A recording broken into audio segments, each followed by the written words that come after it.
Saturday morning. I am headed to my father-in-law's house. I'm gonna drop off my truck there and ride with him over to get some breakfast and let the truck cool off. And then I'm gonna start on the timing job. This is what I've been waiting for. So wish me luck. Okay, here we go. Pulling in the garage.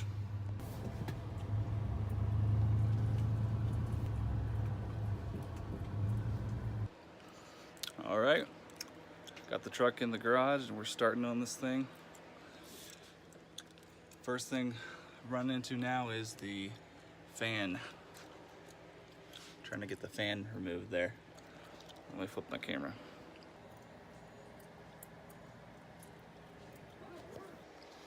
So to get the fan off, I didn't have one of those pneumatic wrenches or like a strap wrench to hold the water pump housing, bell housing.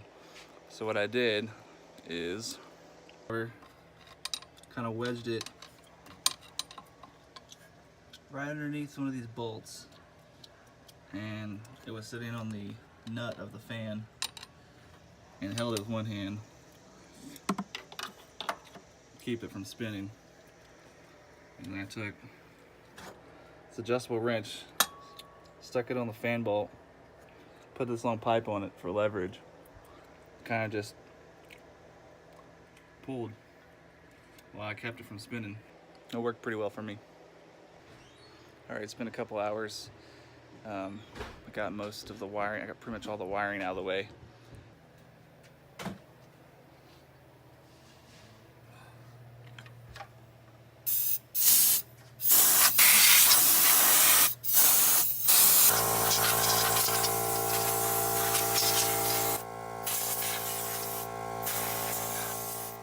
Having a hard time trying to get down here on the passenger side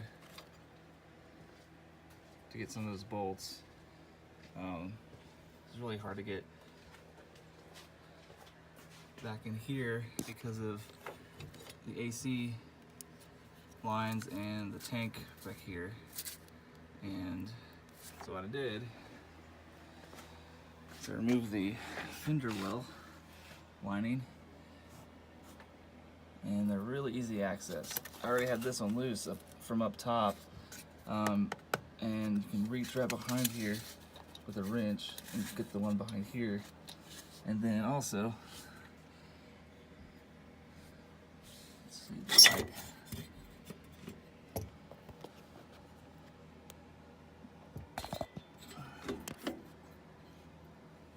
This one right here. It was kind of hard to get to. So what I did is I took this bolt out that holds the dipstick for the transmission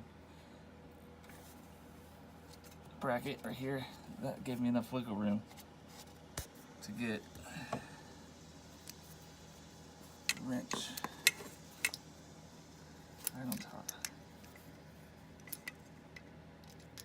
and loosen that up. So I haven't done the back one yet, so we'll see how hard it is to get to. So removing the wheel well liner does give you better access to all the bolts except for the furthest one in the back. I was able to get in there with a socket driver and get it out. Currently we're trying to disconnect the lower AC line that connects in the firewall because we can't get the passenger side valve cover off. It's hitting the line, so we're kind of at a standstill until we can get that line off. So right back in there, that lower line, I had to discharge the AC, and that lower line, you just take a quick disconnect tool behind it and pull back to disconnect the line. And once I do that, I should have enough clearance. If not, I might have to disconnect the, let's see where they at. The two bolts right there on that AC line to take that off, because I'm hitting, the cover's hitting right there on that angle that comes out on that line. as well. So other than that, I got most of the front stuff off. I took off the crank bolt and I got all those accessories off. Currently trying to get the power steering pump off. Got two of the bolts out. I think there's 3 bolts, not sure. There might be 4, but once we get the power steering off and get the valve cover off, then the front cover, the timing cover, would be able to come off. We did get this off for the driver's side, this valve cover, and there is some play in this chain. I'm not sure if this is just where it's resting. Seems like there's some decent play in that. Probably shouldn't be that much. Yeah, that's more play than I should have. Yeah, 181,000 miles. All the cam lobes look pretty decent. I don't really see scoring too bad. Just the normal wear. But yeah, it looks like I got some decent slack in the chain. I'm sure it's because of the tensioner is not tensioning.